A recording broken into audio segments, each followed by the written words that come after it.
Hello, everyone. Thank you so much for joining us today. My name is Ryan Leach, and I am at LaMama. LaMama, in partnership with the Center for Constitutional Rights and CultureHub, are proud today to present LaMama LiveTalks. Today, the LaMama Live Talk is about the struggle for Black freedom. We are in an unprecedented moment of two pandemics, COVID-19, which is new, and white supremacy, which is centuries old. Communities and social movements are demanding that we reimagine the role of police in our society as a vital step in defending Black lives. And more people are answering that call than ever before. So we ask, why now? Our panelists will give important context to this moment, what has led us here, and where we can go. I would like to say that everyone who is tuning in can go to Facebook, LaMama's Facebook, and the Center for Constitutional Rights, where you can ask questions. And at the end of this discussion, we will ask our panelists your questions. So feel free to jump in and participate. Today, we are proud to have Vincent, Mustafa, and Layla. And without further introduction, I would like to introduce Layla, who has just gotten back from Minneapolis, where many protests are happening. Welcome, Layla. Hi, thank you for having me. Hello, everyone. Can you hear me? Okay, Yes. Mhm. perfect. Thank you for having me. I am a documentary photographer, portrait photographer. I've been working in the industry for about 20 years. I'm also an organizer of exhibitions. Most of my work focuses on photojournalism. And as Ryan mentioned, I just arrived back from Minneapolis. I was there for about 2.5 weeks. And I went out there because I was recently in Minneapolis in February, actually exploring the legacy and life of Gordon Parks, who spent a lot of his time in St. Paul. So I was there um, engaging with the students, engaging with some of his family, namely his grandniece. And so when I got back and as all of this started to happen in June, I started to see all of the imagery coming from the news, a lot of the uprising. And someone sent me a picture from the Gordon Parks High School, which is where I spent a lot of time back in February. And it was a photo showing that someone actually set the school on fire. So then that really concerned me, on a more personal level. I was definitely concerned about the death of the murder of George Floyd, and so I packed my bags and I went out to the Twin Cities. I knew that the uprisings would be covered because that is where the media goes to first. It's important for them to document destruction of property, things like that, and protests in a very just general, broad stroke. So, I was concerned about that, but I knew that there were photographers on the ground, black and brown photographers on the ground, who would be documenting these protests and uprisings in a very nuanced way. So when I got out there, I didn't actually focus on the uprisings. I was very much concerned about the organizers and people who were supporting the organizers. I was interested in the residents of the Twin Cities and listening to and documenting their stories and how they felt, and even getting the backstory on what led to this moment in the Twin Cities. So that was my concern. So I didn't go out there with an assignment in mind. I didn't have an assignment from an outlet, but I was going to personally document it. But of course, as soon as I got out there, everyone started to call. So I did a lot of personal work, a lot of personal documentation. And also I was fortunate enough to file some stories with some of the news outlets that I worked with. And fortunately, it was more of a collaboration because I knew that there was some stories that needed to be told rather than so much assigned to me. So I was very fortunate to have editors listen to what I thought was important to be included in a lot of the news roundups. So, I mean, it was really interesting. experience to be in Minneapolis as a Black woman photographer. At the same time, online, there was a big push to hire Black photographers. It was actually a hashtag. So then there was a database going around where people would include their names and, you know, where they were so editors can find them. You know, it's really interesting to me because Black photographers, we've been advocating for ourselves for so long. I mean, look at the work of Deborah Willis, look at the work of Jeannie Mutusumi Ash. We have a rich history of Black image makers creating work, and scholars and writers and thinkers documenting that work. So, you know, to see that initiative, I was happy about it. I appreciate it, but there was not so much context. You know, there was no mention of the initiatives that Black photographers actually took, that have been, we've been taking for many years to advocate for ourselves. So, you know, that was an interesting touch point. You know, then you saw a lot of the media outlets starting to have Black photographers document the protests. You know, some missed the boat. You know, we have some some magazines that still had white photographers leading the coverage of the protest around the country. So yeah, I think imagery is important. You know, imagery informs what we know, it informs our knowledge. You know, it's definitely been, the photograph has definitely been weaponized. It's been used to justify all types of horrendous ideas around, you know, white supremacy, colonialism, and all of these, you know, violent kind of institutions, you know, around the world. So, you know, this moment for imagery is very important. The publishing industry has failed Black photographers in our work. The media has also too, by not including us or erasing our perspectives from the larger conversation at hand. Yeah. Thank you so much, Layla, for starting with talking about your work and putting that in context. Mustafa, we'd love to hear from you now about what you've been doing to get involved. Hi, everyone. Thank you, Layla. My name is Mustafa Sullivan. I'm the executive director of Fierce in New York. Fierce is a 20-year-old organization that has worked to empower and organize young Black, Brown, LGBTQ young people with a specific focus. Since we've moved to the Bronx in 2016, we've done a lot of work around homeless young people and fighting to end youth homelessness. You know, in New York, the city was not looking good for homeless folk in general, right? There have been a lot of people, including folks at Picture the Homeless and members of Communities for Police Reform who, in Vocal New York and other organizations throughout the city, who've been fighting how the city has been treating homeless people during the COVID crisis. We know that in New York specifically, there was already a huge problem with the MTA.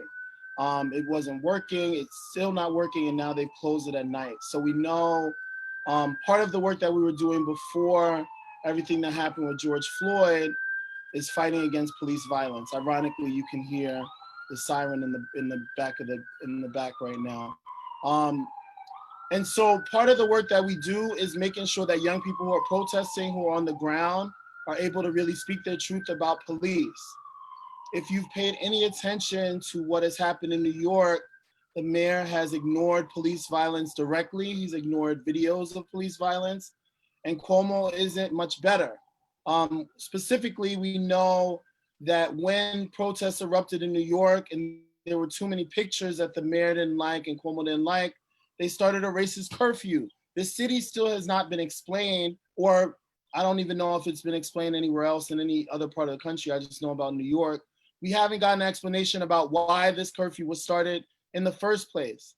We know that we have seen a lot of media talking about violence in the community, talking about looting, talking about rioters. And also we've seen a lot of people, and you know, for whatever reason, they're doing, you know, dances with cops and all these different things to distract us from the idea that we need to defund the police, that police are violent, that they have been holding our communities hostage for so long. They've been holding young Black men hostage. They've been holding trans women and Black trans people hostage throughout this entire country. There are folks marching at this particular moment for the violence that killed George Floyd and the violence that killed Elaine Polanco in Rikers last year. A lot of people in our communities are trying to figure out, well, should we support community-based policing? But you know, Fierce has a history, and many folks in New York have a history of fighting against community-based policing. We know that it's not enough. We know that right now, because of this election, it seems like a lot of the Democrats suddenly are changing, but we remember what happened on June 1st. We remember the violence that they painted in our community, in the Bronx, in Fordham Road, that's right outside my window right now. You know, and so what we do at Fierce is we talk about who are the real looters. We acknowledge that there's work to do in our community to end misogynistic violence. And we do that work with young people, talking about it directly. And we talk about transmisogyny. And we talk specifically in community, right? Getting young people to talk with each other, to work with folks in community and support. But we know that the root cause of this violence is systemic. We know that it's about structural violence, and we work not just to change policies, but to change the practices. The very idea that there should be a world without police is critical to how we work with young people, how we work with other community groups, and how we do what we call community organizing. There's a lot of people who do all different types of things. What Fierce does is we work with people in this community, young folks aged 12 to 25, who some are looking for support, right? Again, we work with a lot of young people who are homeless. And so what we think is one of the main things this $1 billion that they need to take out of the New York City budget could do is create more services for young people. Not shelters, but transitional housing. We have more than enough young people who are in shelters, who are taken advantage of, who many organizations in this city give that one little opportunity to help. But we really know that it takes a long time in this city right now for folks to get out of the shelter system. So when we talk about reinvesting in our community, we know that we need transitional housing, not just a place for someone to sleep just for one night. It's great that the mayor started, I guess, to work with some of the groups on the ground when it comes to homelessness to create beds. But now at this moment, we know that you have a lot of money in the police budgets to trap people, to cage them, to pepper spray them, to beat them. You have plenty of money to armor the police, but not enough money in the budget to bed the homeless, to make sure that people can actually get meaningful small jobs. You know, one of the things they talk about in the Bronx a lot, if you paid attention, and I'll finish here, is this idea about small businesses.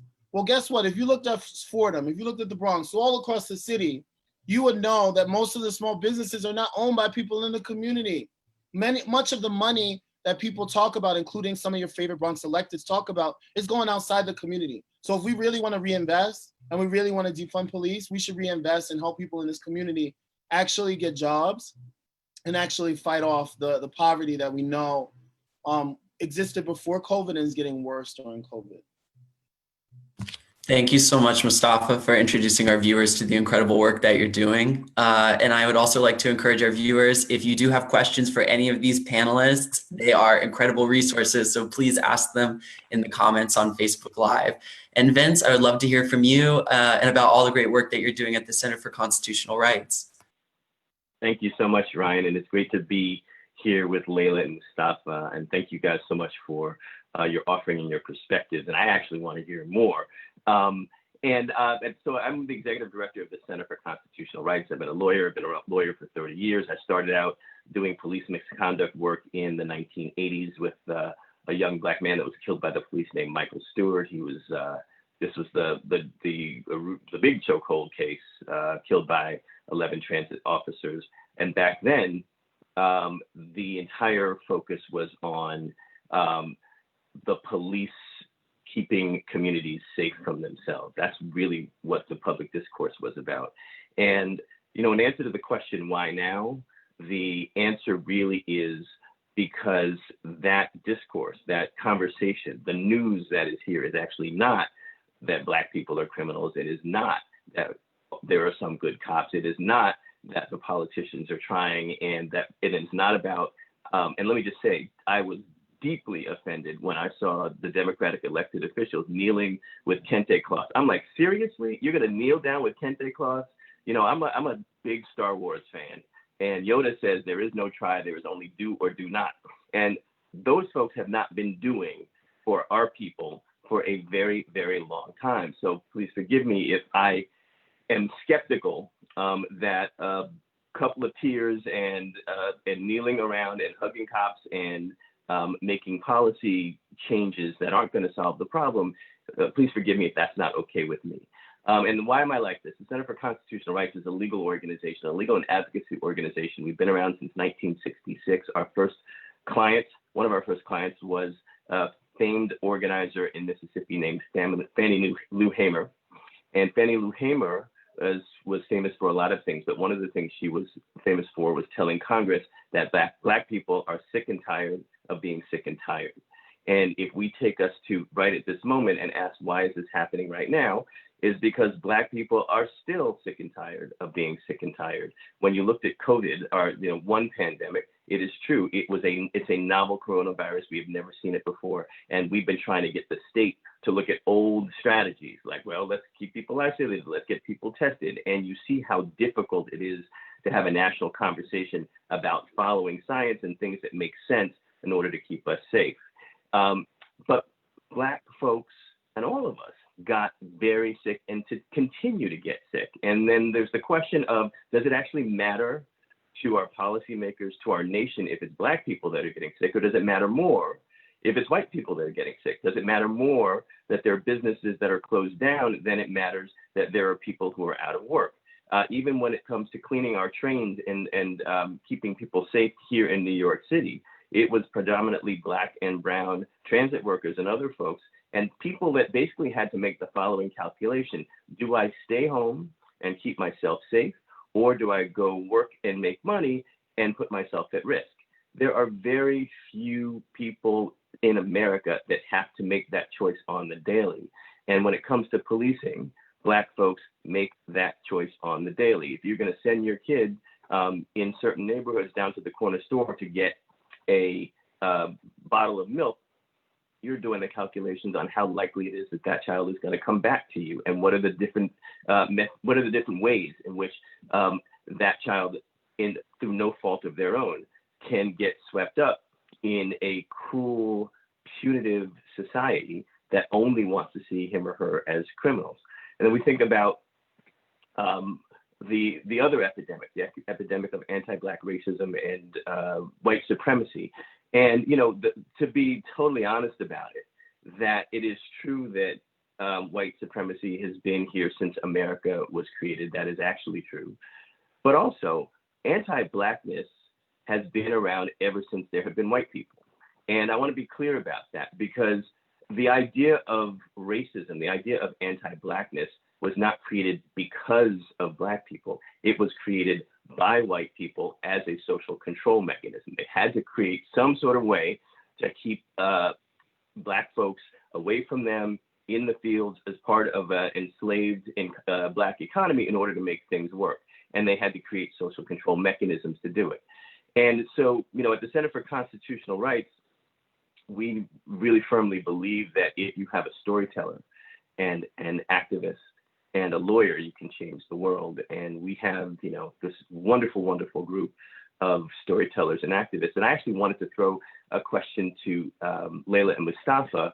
Layla, that, Gordon Parks, I'm an enormous Gordon Parks fan. And one of the things that I love about his imagery is the sheer beauty that if you understand the context in which some of these extraordinary images were taken and some of the subjects were taken, if you understand the context, the beauty is almost unimaginable compared to what some folks were feeling.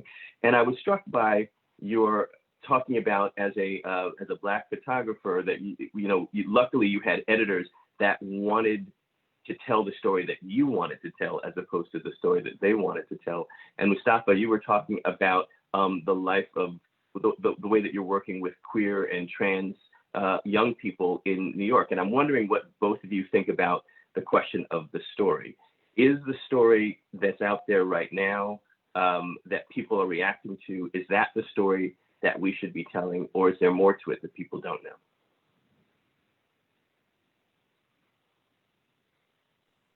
Yeah, those are great questions. I think about that all the time, and I think that context is so important.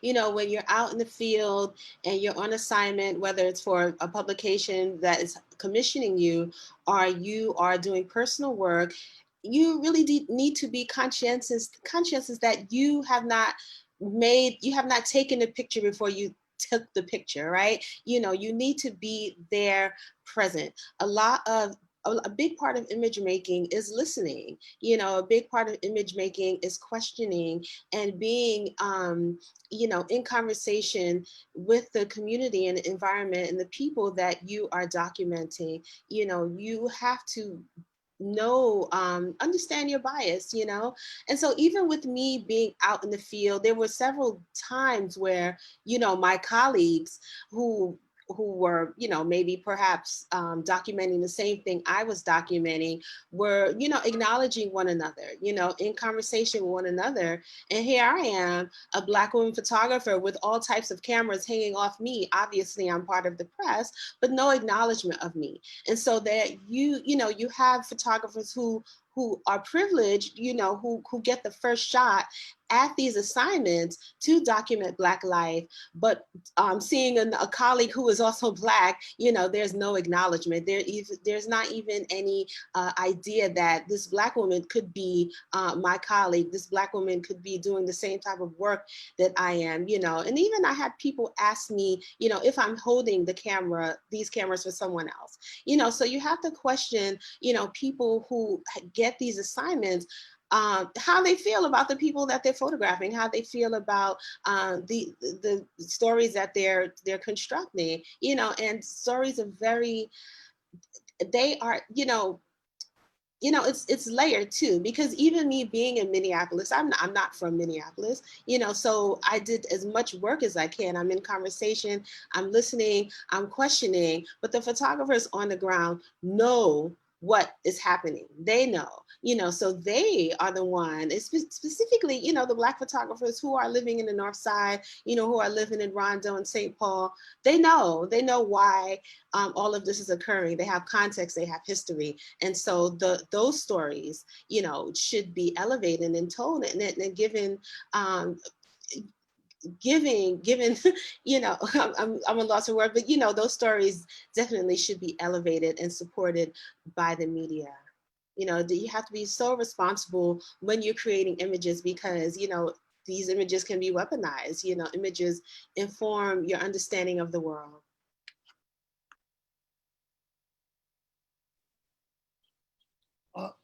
Thank you, Layla. I'm thinking a lot about the images that are portrayed in the mainstream media about LGBTQ folks, particularly the white images, right? The images that are raised, Sylvia Rivera, Marsha P. Johnson, and many of our warriors, of our Black trans women warriors who fought and continue to fight the civil rights movement's fight, right? Like fighting the LGBTQ fight and fighting the Black fight doesn't separate ourselves, right? There are many folks, many Black folks, Black radical queer folks who are happy about the recent decision that the Supreme Court did in terms of supporting LGBTQ folks and ending workplace discrimination. But we also know that workplace discrimination happens before many of us walk through the door, right? And we also know that on the same day, the Supreme Court upheld qualified immunity for police officers. So that means that police officers, according to the Supreme Court, as far as we're concerned, can still kill us all as Black people. And so this is the history that we need to uplift during this particular Pride, right? What were Black queer folks and trans folks having to fight both within our own community that we fought for, and also erasure from the white LGBTQ machine that still exists, right? There's still many of them who are trying to erase us in the history of the Bronx, and only supporting some folks who are only able to talk about things from a perspective of privilege, right? many of the folks that you see right now are making decisions about elected officials. And I would say really look at their records, look at who took money from the Police Benevolence Association versus who's just saying they're against police brutality, right? We are not, at least the way that I understand Fierce's membership and the folks that I work with in community, we're not satisfied with crumbs, right? We're actually looking for real radical change. And that means celebrating victories and moving forward. Celebrating that, yes, the curfew is over for now, but we still have to acknowledge the violence that was done to too many Black folks to support this idea that police are not violent. Thank you, Mustafa. Yeah, I was going to say we're about 15 minutes away from the end of the panel, and people are sort of wondering, how do we move forward? Like, what are those steps that people can do to make sure that that radical change sticks in the future? Thank you. Yeah, let me jump in. So, and thank you, Mustafa and Layla, for those beautiful offerings, and they're very, very powerful. And I think they're analogies for the way forward. And so, the Center for Constitutional Rights, as I mentioned, we are social, legal, and advocacy organization, but we work very, very deeply with social movements. We're different than most lawyers that you know. We don't go in and tell people, here's what you can do. We ask people, what do you need? They say, this is what you need, and we try to figure out a legal solution. And because of that, we as a legal organization and as an advocacy organization are very attuned to the idea of transformative change versus reform. And I would say it, in this way for people that are questioning and wondering how should they feel about it. I'll give you a concrete example. So just recently, it might have been a day or 2 days ago, I kind of have COVID brain, so I can't remember when it was. The New York City Police Department just did a victory lap. Did you all see that thing? Hey, it's a sea change in policing. We are disbanding our unit, and we've changed everything. Now, that's 600 people, 600 cops. Those 600 cops are not getting fired. Those 600 positions are not being eliminated. They're moving into another unit. And that is not change. With that is overtime, going to, I'm sure. Plus the overtime. That's not change that's going to change nothing. And Center for Constitutional Rights, we've been in all of these different fights. And so not only was that the okie doke that people should not be confused by, in 2014, after we had sued the New York City Police Department for spying in Muslims in New Jersey, they said, hey, we got great news. We're disbanding our demographics unit that spied on all these people. And guess what? Way back in 1999, we filed a lawsuit against the police department against a group called the Street Crimes Unit. That was the unit that killed Amadou Diallo, the African immigrant who was shot 41 times. For those of you who follow Bruce Springsteen, that's what that song was about. And they said, guess what? We disbanded the Street Crimes Unit 4 years after we filed that lawsuit. Same cops, the budget has not gone down, it's gone up. The same number of cops in 2002 as there are right now. They've declared victory 3 different times. We've sued them 3 different times. It is time for a transformational change. And so I would throw out the following question for folks to consider, is that if you think like Gordon Parks, and if you are thinking, what is the measure of success? The measure of success should not be a budgetary item. It should be Black joy. What would it take for our children and us in our communities to feel nothing but joy? And if you start from that premise, then you say, gosh, would we create a police department? And if we did, would we create one like this? Does this bring joy? No, the transformative only comes from thinking and imagination and thinking radically. And then the policy issues that come up are supporting the transformative change. So you don't start with chokehold policies and things like that and hope to get to transformation and joy. You start with joy, and then as soon as you start with joy, then you can't imagine ever giving anybody the authority to use a chokehold against a young Black person. So that's where I think we need to be moving forward and thinking about what change looks like.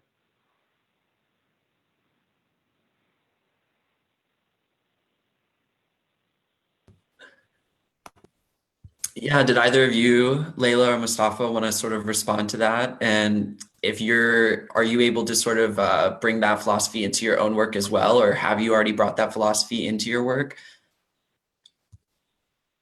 I mean, thank you, Vince. The Black imagination, the Black radical imagination, right? Robin Kelly, this is a powerful tool. And I feel like we need to be in that space as we move forward and thinking about the Black future, about the future. I am a huge advocate for Black women photographers, because we're not in the archive. We're there in very small numbers, in very small ways. So I self-published a co-self-published a book with my best friend Adama Delphine Fawundu on Black women photographers, because there has been only two books about them. One that was published in 1986 by Jeannie Mutsumi Ash, and then ours that was published in 2017. So even when you think of photographers, even when I do workshops and I ask people to name their favorite photographers, it's hardly ever a woman that's brought up, a black woman that's brought up, because everyone will bring up Vivian Mayer and everyone else, but getting people to think about what is possible, at what is possible that Black women can do. Black women can create images. We have been creating images. We have been narrating our lives visually. And I want to have people thinking more about that. I think that once we have these ideas in mind of what's possible for Black women photographers, the conversations all begins to, continues and begins to move forward in different types of ways. Speaking of media, that's a whole thing that needs to just be just dismantled, rethought about. You look at a lot of the news outlets, there are hardly any Black people in managerial positions. You have a lot of stories that are reaffirming and reaffirming the status quo. It needs to change. It needs to be a huge conversation about the stories that are being told, who's telling them. And we've been talking about this for so long. It's been a long time. It's been an ongoing conversation, but we need to be more radical. We need to imagine, like you said, how things can be and center Black joy in our objective while we're thinking of this. I always think about class, specifically about what white wealthy students get. What do white wealthy young people get? They have access to free open space, right? Even in the city, they have access to open space. They have access to opportunity to get jobs. They have opportunity. There's a meme that's going around, like some people who have privilege have whole parents that just give them, the down payment for a house. The reason why people are upset, the reason why people are disproportionately, particularly in the Bronx and other areas of New York City and other parts, suffering from COVID, is because we don't have the right kind of healthcare infrastructure to help people. This government only gave us $1,200, and people still have to pay rent right now. There are people who are still going to be evicted because of COVID, because our electeds have not done enough economically to really lift us up. They have all these solutions when it comes to police, all this money to pay for helicopters, body armor, but they're not really paying for these other things. So I guess what I'm really talking about is we really need real dollar amounts to show up in this community, right? To show up in all of our impoverished communities. If we're talking about, Black photography, they should really be investing in building photography studios for our poor young people in the hood that don't have the access. We should be making sure that they have an opportunity to have a job, right? Not everyone is going to go to college, and quite frankly, not everyone needs college in order to survive. And so we have to create more economic opportunities for people to learn business, for people to do better, for people to be lifted up. Because we know that this summer, the economic crisis is going to get worse. We know that. As they push to reopen, not only is that going to get worse, but in some places we already can see that COVID is going to spread. And so they should be supporting people more economically. And there should be investment enough directly in our states. I know they want to make it a big federal issue, but there's more than enough resources in our states to deal with some of these major issues. And that's why we have to take money out of the police department just to start. But there's plenty of other stuff that they need to be taking out of these major city budgets and government budgets. We have a great question from the audience, Mustafa, that sort of branches off about what you were just saying exactly. Jose Flores Fersan says, clearly our democratic leaders in Congress, cities, and states have not been pushing hard enough for real change. What are some of the political actions that we can take to make sure we push the Democratic Party towards more inclusiveness and progressive agendas? Well, I think one thing that we have to acknowledge that protests work, right? Both protests, whether it's supporting online for those who can't go out or those who can go out and thinking creatively. So start thinking creatively about those who are not supporting, canceling rent, for example. Start holding them accountable now. Don't wait. Don't wait until they get elected or until, it's time to sign up for an election. Don't focus your change on election cycles, and I would argue even don't even focus on, red or blue specifically. Focus on locally. What are those electeds going to do for you? And if they're not doing what you want to do, make sure they hear you. Make sure they hear you multiple different ways, because it takes all different types of pressure that has been going on around that has really forced them. And they're still as we can see, wearing kente cloth when we're asking for real change. Yeah, I totally agree, and I would add to that. We have it backwards on the left. Is that we, particularly at this particular time, and y'all know what I'm talking about. It was like we will be happy to pick the least best person as a Democrat as long as we feel that they can be the worst person on the Republicans. And so we are selling out our dreams. We're selling out our hopes. There was a whole big discussion on the Democratic side about what social spending would look like, who was going to get what money, what resources were going to be allocated. And then at the end of the day, what cabined that all in is that all one or two candidates had to say, well, who's going to pay for it? And this is the point of transformative change. This is the point of divestment. This is the point of abolition, is that if you keep if you keep funding militarism and police and the things that harm us at the level that we do, there's never enough money to be, and also then giving tax breaks to all of the companies and corporations to stay here. There's never going to be enough money to fund our dreams. But that we have it backwards. We shouldn't be asking, keeping our mouths quiet in the beginning, and then when somebody gets elected, then trying to put the hammer down, because the only time that you have any ability to influence their position is before they get elected. So we were quiet, we were scared, and one ends up getting what one settles for. And the question really is that even if Trump doesn't win, do we have the leadership for this transformative moment? And I'll let you all think about that and your thoughts about it.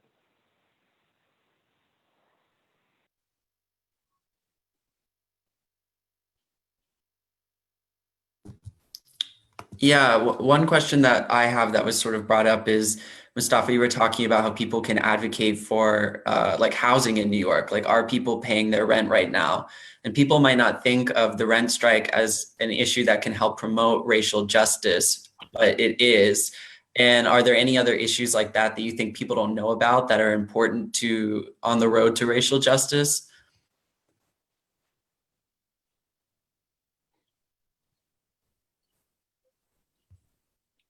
I was wondering, Layla, what your thoughts are.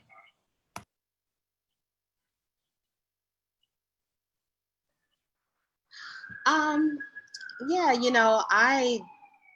this is a lot, still thinking about what both of you have said. And being in Minneapolis, I was speaking to some of the activists about what happened and the Twin Cities being the epicenter of this movement right now. And a lot of people, and also a lot of people who I've come across were people who had loved ones murdered and killed by the police. And it was shocking to me the amount of incidences where the person who was murdered suffered and lived with, I would say, mental illness. I mean, it was almost every other person was like, my husband, my cousin was having a episode, they were either having a seizure, they were, whatever it was just a host of things that were related to mental illness. And even the Star Tribune paper, the paper from Minneapolis published a list of people who were killed by the police today. And if you look at that list, it rings true to what I just mentioned, that so many people have been killed by the police because either they were having an episode or, it's so, this is a huge issue where you have people who are living with mental illness, and this is being misinterpreted by the cops and resulting in fatalities. And so when we talk about defunding the police, this is a huge issue. So much of that money needs to go to organizations, social work, and other agencies to support people who are out and about, who are maybe homeless, living with mental illnesses, so they won't become victims of police violence, and so many of the people disproportionately have been Black and brown, indigenous, who have been affected by this this phenomena. Mhm. And right now, we're almost at the 45-minute mark for this panel. So if anyone had any final thoughts that they'd like to wrap up with, we'd be happy to hear them.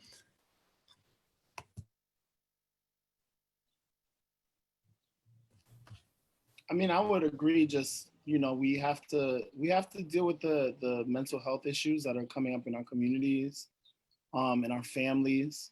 We know that we have had a lively conversation about hate to bring it up at the end, but abuse that's happening in our families against our children, and adults many times just put it away, and so now is the time for us to really look at all the traumas that exist in Black people's lives, including police violence and the violence of prison, right? People are imprisoned. Jamal Floyd was killed and pepper sprayed in prison. Layleen was held, Layleen Polanco was in solitary confinement in prison and died there, right? So we also have to remember that there are people locked up who are also suffering all types of atrocities.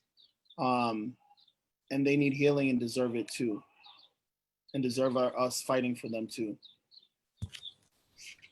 I think that's an incredible note to end the panel on. I want to thank all three of you for your incredible honesty and for being such great resources to discuss this topic. I really appreciate it. I know that everyone watching also really appreciates it. I would like to say that if you want to find out more about the Center for Constitutional Rights, there is a link to their website on MaMa's website for this event. And you can also follow Vince on Twitter. And there will be Juneteenth programming coming up at the Center for Constitutional Rights this week. I believe that the event is called Lineage Launchpad, Juneteenth Online Archival Conversation, which is an interactive online conversation about the Black image as explored through digital archives and collections that are accessible to the public. That looks incredible. So that'll be coming up if you all are interested. Also for Mustafa and Fierce, there's a link to Fierce's website on our website, so you can find out more. And also there, Mustafa, there's an op-ed that's going to be coming out soon that people can read. Yeah, it's going to be out in City Limits tomorrow, I think. Awesome. Everyone keep your eyes peeled for that. And Layla's website we have put in the comments of the Facebook Live, so you can check out her work and all the good stuff that she's doing. And also there's an article called Making George Floyd's Life Matter, which is available in The Nation. And you can read that right after this panel if you'd like. I'd love to thank MaMa for allowing us to have this discussion. And I feel very privileged to be involved and to be able to have this conversation as people are facing incredible obstacles all around the world today. And I would also like to thank MaMa's funders who make this possible. And if you would like to make a donation to MaMa, you can find out more on our website at www.lamama.org. I thank all three of you again, and you can tune in next week on Wednesday, and we will have another live talk for you at 6:30 p.m. Eastern Standard Time. Thank you so much.